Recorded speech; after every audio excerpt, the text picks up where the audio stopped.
Dear students, आज हम चर्चा करेंगे ज्यामिति पर। ज्यामिति मीन्स ज्योमेट्री। इस ज्योमेट्री के अंतर्गत हम सबसे पहले देखेंगे बिंदु।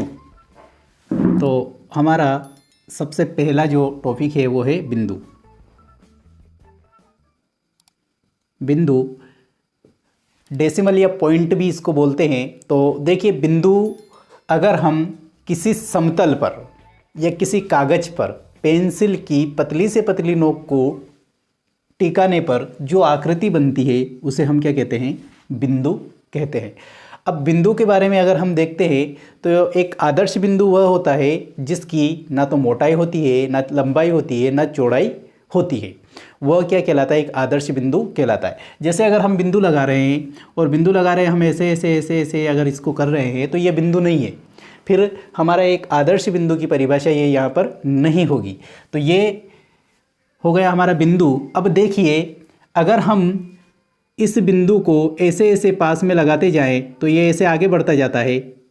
इस प्रकार से इसमें एक रेखा का निर्माण होता है। अगर आप इस तरह से नहीं समझ पाए हैं तो अगर हम इसमें देखिए कि इस रेखा को अगर हम मिटाएं तो इसमें हमको इस प्रकार से छोटे छोटे कई सारे बिंदु प्राप्त होते हैं।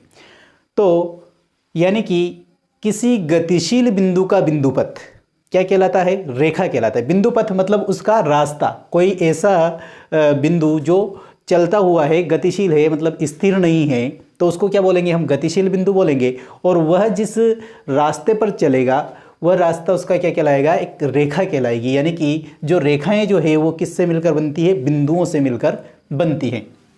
तो आगे हम देखते हैं, दूसरा नंबर है हमारा रेखा। रेखा के बारे में अगर हम देखेंगे तो रेखा इस प्रकार से इसकी हम आकृति बनाते हैं। यानी कि एक ऐसी आकृति जिसकी चौड़ाई और मोटाई नहीं होती है लेकिन लंबाई होती है। अब लंबाई होती है तो यहाँ पर देखिए दोनों तरफ एरो का चिन्ह बना हुआ है। यानी कि ये कहाँ से आ रही है और कहाँ तक जा रही है ये परिमित नहीं होता है। यानी कि रेखाएं जो होती है, लाइन, उनकी लंबाई अपरिमित होती है। यानी कि वो अनंत दूरी से आती है और अनंत दूरी तक जाती है। दूसरे शब्दों में कहें तो रेखाओं के ना तो प्रारंभिक बिंदु होते हैं और ना ही अंतिम बिंदु होते हैं। दूसरा, अगर मान ली जाए इसको हम नामांकित करें तो जैसे मान ली जाए ये बिंदु ए हो गया और ये बिंदु बी हो गया। यानी कि एक रेखा बिंदु ए और बी से होकर जाती है तो इस रेखा का नाम हम इस प्रकार से भी लिख सकते हैं, ए बी। दोनों तरफ एरो का चिन्ह लगा देंगे। इस रेखा को एक ही शब्द में, एक ही अक्षर में भी हम इसका नाम दे सकते हैं। इस प्रकार से इसकी आकृति बनी और इसको हम रेखा एल इस प्रकार से भी नाम दे सकते हैं। इसके बाद में जैसे मान लीजिए बिंदु है तो इस बिंदु को भी हम नाम दे सकते हैं। जैसे कि मान ली जाए ये हमारा बिंदु ए हुआ, किसी रेखा पर बिंदु है तो उसका कुछ भी नाम हम दे सकते हैं। इसके बाद में आगे अगर हम देखें कि हमारी यह एक रेखा है, इस रेखा को हम यहाँ पर मान ली जाए इसका हमें एक प्रारंभिक बिंदु हमें पता है, ये वाला बिंदु यहाँ से निकलकर इस तरह से ये इस दिशा में जा रही है। तो यहाँ पर देखिए इसका एक बिंदु प्रारंभिक बिंदु है। यानी कि कोई बिंदु है जो इस स्थान से गति करना शुरू करता है और इस दिशा की ओर अनंत दूरी तक जाता है। तो ये इस बिंदु का एक बिंदुपथ हो गया। तो इस बिंदुपथ को हम क्या कहेंगे? तीसरा नंबर अगर हम देखें तो इसको कहेंगे हम किरण। इंग्लिश में बोलते हैं इसको हम रे, किरण।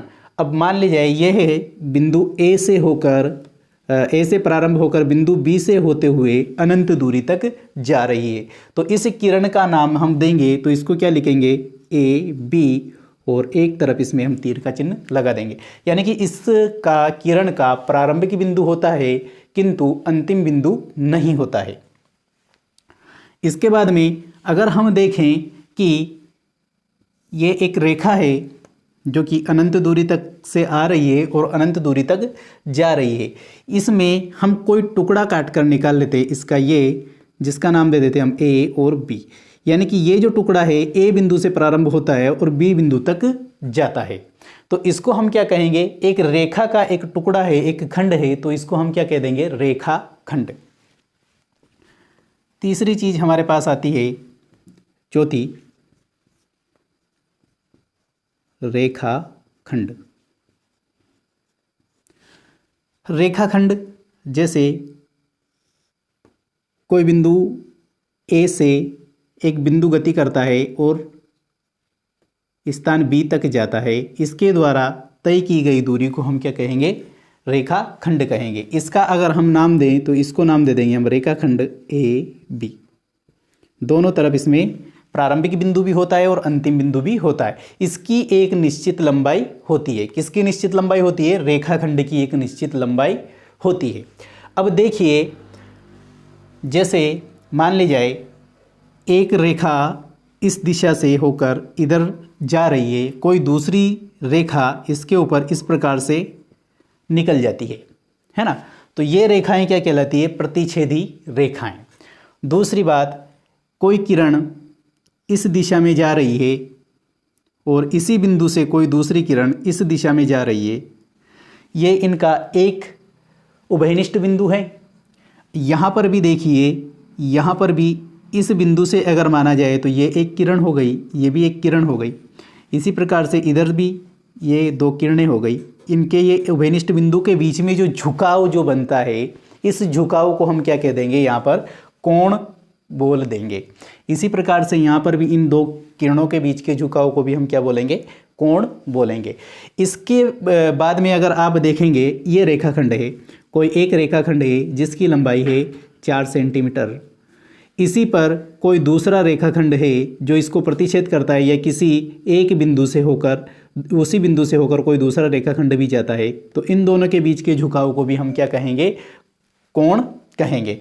इस प्रकार से किरण रेखा और रेखाखंडों से बीच में जो झुकाव होता है उसको हम क्या बोलते हैं? कोण बोलते हैं। तो यहाँ पर कोण क्या हो जाएगा हमारा?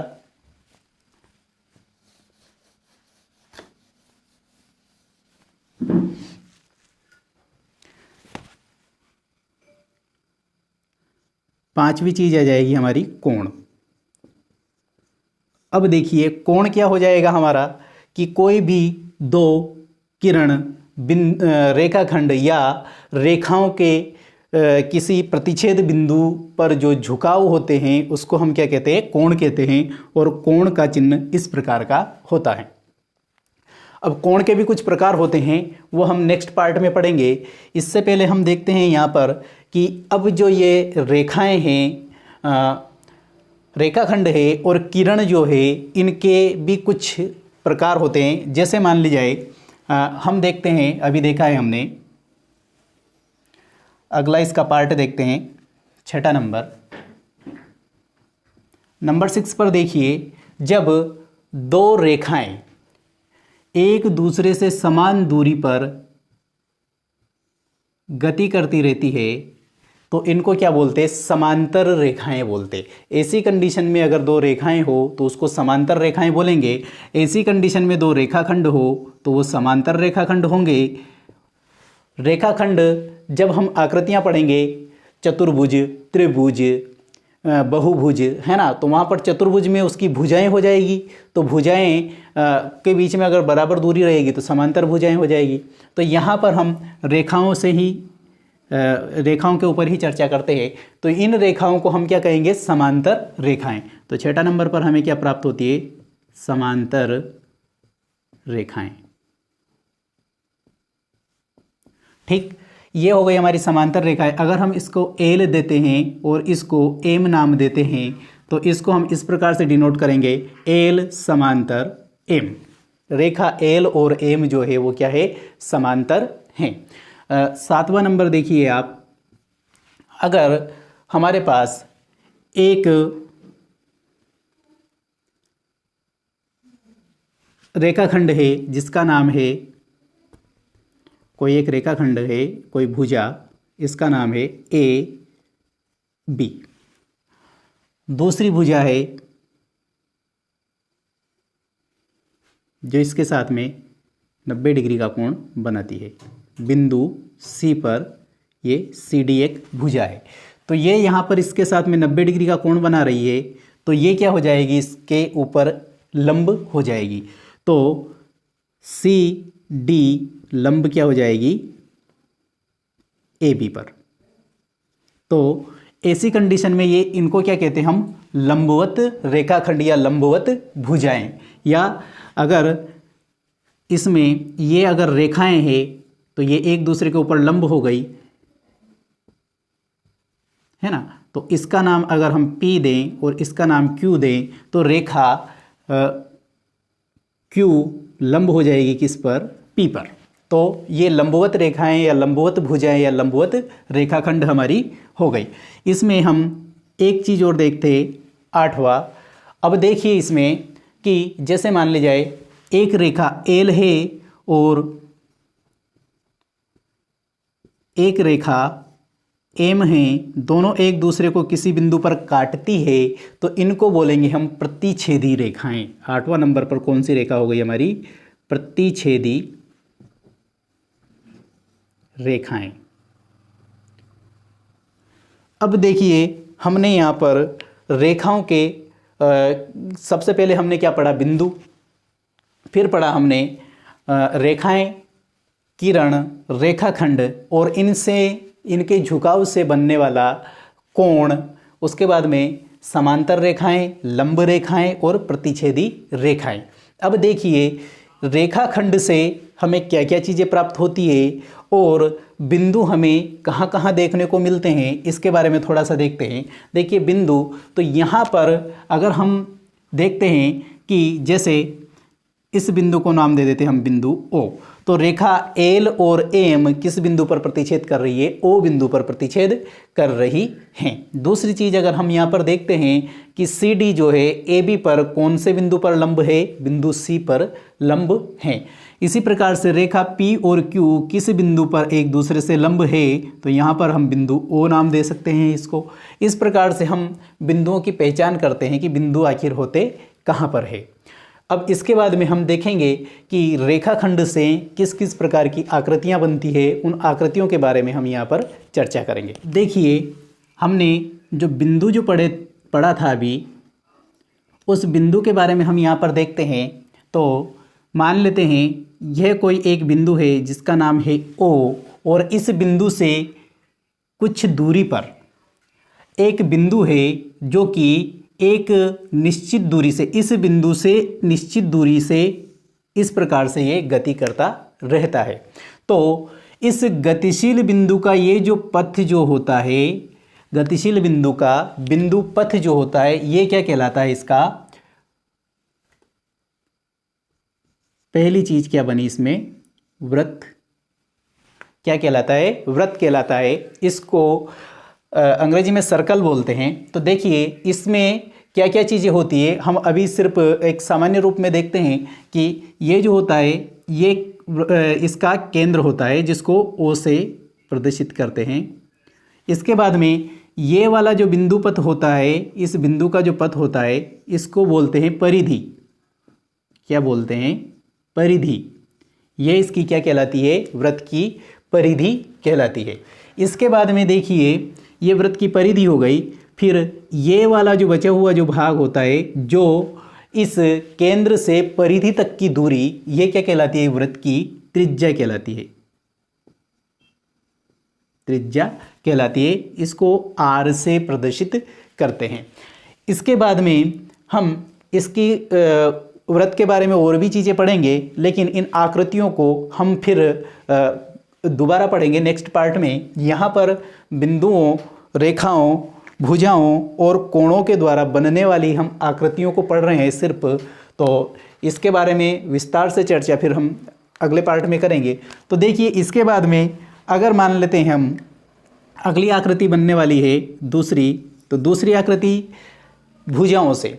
तो अगर हम कोई भी दो भुजाओं को अगर आपस में जोड़ते हैं, जिनको किसी एक उभयनिष्ठ बिंदु A पर जोड़ते हैं, तो हमें क्या प्राप्त होते हैं, कोण प्राप्त होते हैं। इनके बीच के झुकाव को हम क्या कहेंगे, कोण कहेंगे। ये हमने पहले भी पढ़ लिया है, लेकिन यहाँ पर हम देखते हैं अगर यहाँ पर इस कोण से फिर हम आगे बढ़ते हैं, दो भुजाओं की जगह हम अगर यहाँ पर तीन भुजाएं आपस में जोड़ दें, तीन रेखाखंडों को अगर आपस में जोड़ दें और उनको बंद कर दें, तो हमें क्या प्राप्त होगा, त्रिभुज प्राप्त होगा। देखिए तीसरी आकृति हमें प्राप्त होने वाली है, वो क्या है? त्रिभुज। त्रिभुज को इंग्लिश में ट्रायंगल बोलते हैं। अब देखिए यहाँ पर त्रिभुज यानी कि ये एक भुजा, ये दूसरी भुजा और ये तीसरी भुजा, इस प्रकार से ए, बी और सी, ये तीन भुजाएं, भुजा ए बी, बी सी और ए सी, इस प्रकार से तीन भुजाओं से मिलकर एक आकृति बनती है जिसको हम क्या कहते हैं? त्रिभुज कहते हैं।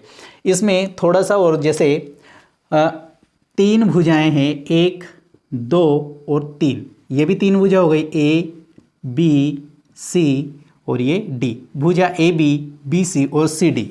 लेकिन क्या इनसे त्रिभुज बन रहा है? तो नहीं।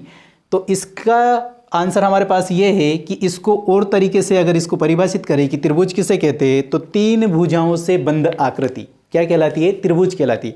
अब यहाँ पर त्रिभुजों के प्रकार भी होते हैं। त्रिभुजों के तीन प्रकार तो भुजाओं के आधार पर होते हैं, तीन प्रकार इसके कोणों के आधार पर होते हैं। तो इसकी सारी चीज़ें हम त्रिभुज को विस्तार से पढ़ेंगे, तब पढ़ेंगे। अभी तक हम यहाँ पर सिर्फ इतना ही देखेंगे कि इनसे, भुजाओं से हमें क्या प्राप्त होता है? त्रिभुज प्राप्त होता है। अब त्रिभुज में क्या क्या होते हैं? तो त्रिभुज में क्या क्या होते हैं इसके लिए अगर हम देखते हैं तो देखिए यहाँ पर कोण होते हैं, कोण 1, 2 और 3, तीन कोण होते हैं, तीन भुजाएं होती है और तीन शीर्ष होते हैं। मोटे तौर पर आप इतने ही देखिए। इसके बाद में इसमें तीन शीर्ष लंब भी होते हैं। शीर्ष से सम्मुख भुजा पर डाला गया लंब क्या कहलाता है? शीर्ष लंब कहलाता है। फिर इसकी माध्यिका भी होती है। त्रिभुज के किसी शीर्ष से सम्मुख भुजा को समद्विभाजित करने वाला रेखाखंड क्या कहलाता है? उसका माध्यिका कहलाती है। ये त्रिभुज के बारे में है। इसमें हम त्रिभुज को और डिटेल्स में पढ़ेंगे, अभी हम इसका सिर्फ बेसिक जान रहे हैं। त्रिभुज के बारे में बाद में अगर हम देखें कि तीन भुजाओं की बजाय अगर हम चार भुजाओं से बंध आकृति देखें तो वो क्या होगा? तो देखिए यहाँ पर आता है हमारा चतुर्भुज।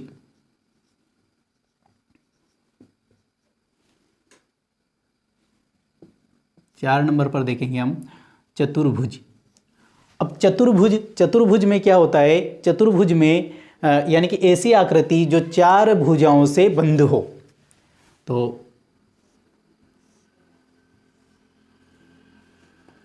ए, बी, सी और डी, चार भुजाओं से बंध आकृति क्या कहलाती है? चतुर्भुज कहलाती है।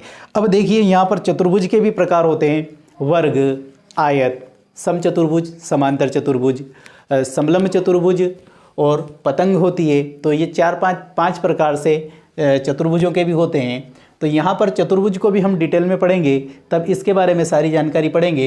एक टॉपिक ही लेंगे हम पूरा चतुर्भुज, उसमें चतुर्भुज के विकर्ण और विभिन्न चतुर्भुजों के बीच में आपसी संबंध, वो सारी चीज़ें हम इसके अंतर्गत पढ़ेंगे। अभी हम सिर्फ यहाँ पर देखते हैं कि चतुर्भुज में क्या क्या होता है। तो देखिए चतुर्भुज में चार कोण होते हैं,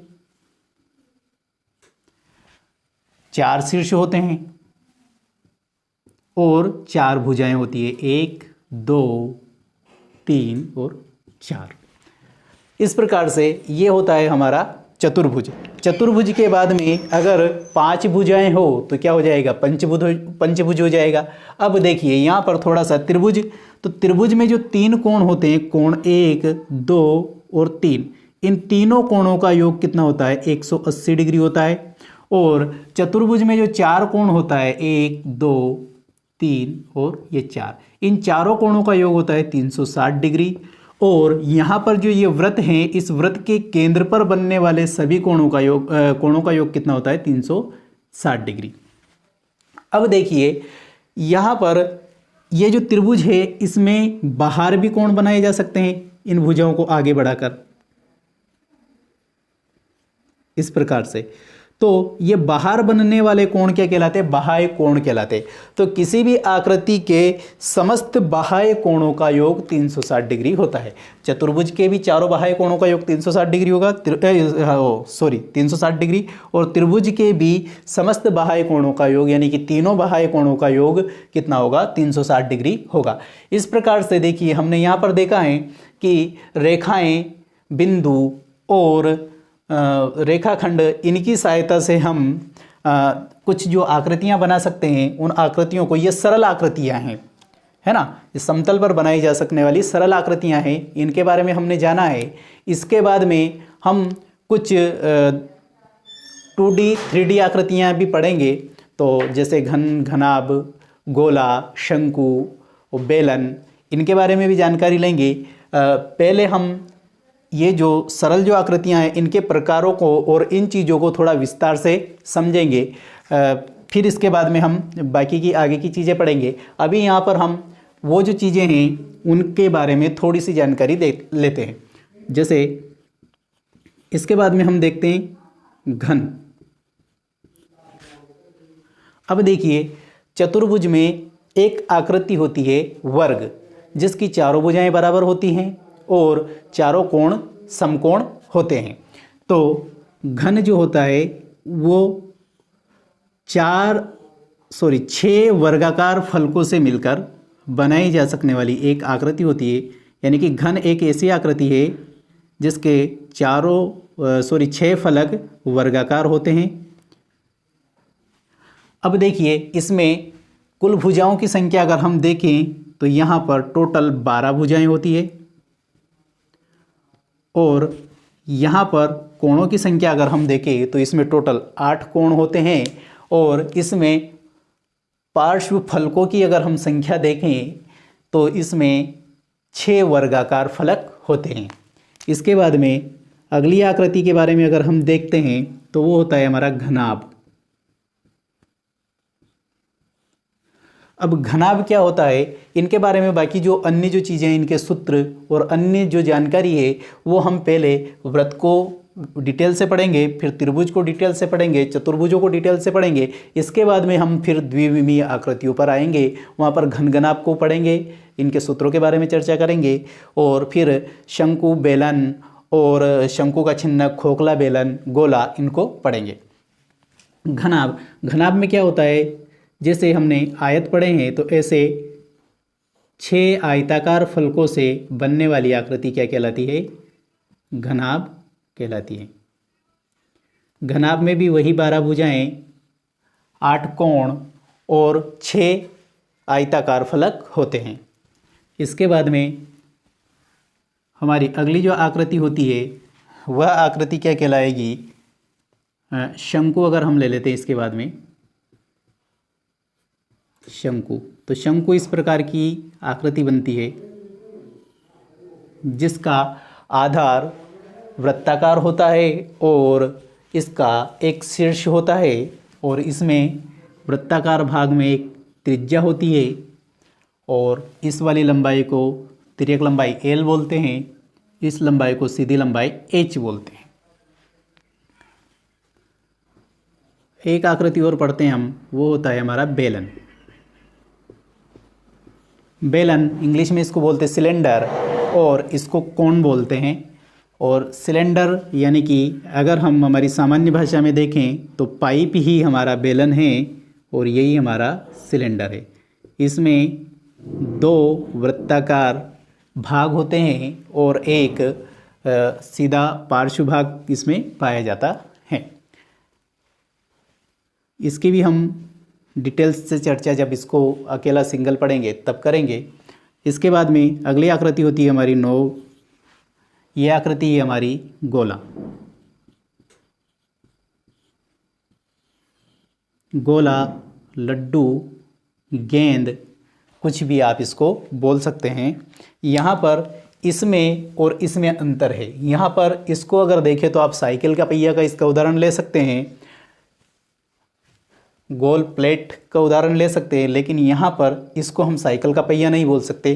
ग्लोब, हमारी पृथ्वी का ग्लोब जो होता है वो, या फिर गेंद, फुटबॉल या गोला, इसको हम मान सकते हैं। अब देखिए, इन सारी चीज़ों के बाद में अब हम नेक्स्ट पार्ट में पढ़ेंगे, इनमें से प्रत्येक चीज़ को डिटेल्स में पढ़ेंगे, उससे संबंधित सूत्र भी हल करेंगे और उनके प्रकारों को, उनके गुणों को, सभी चीज़ों को हम पढ़ेंगे। तब तक के लिए धन्यवाद।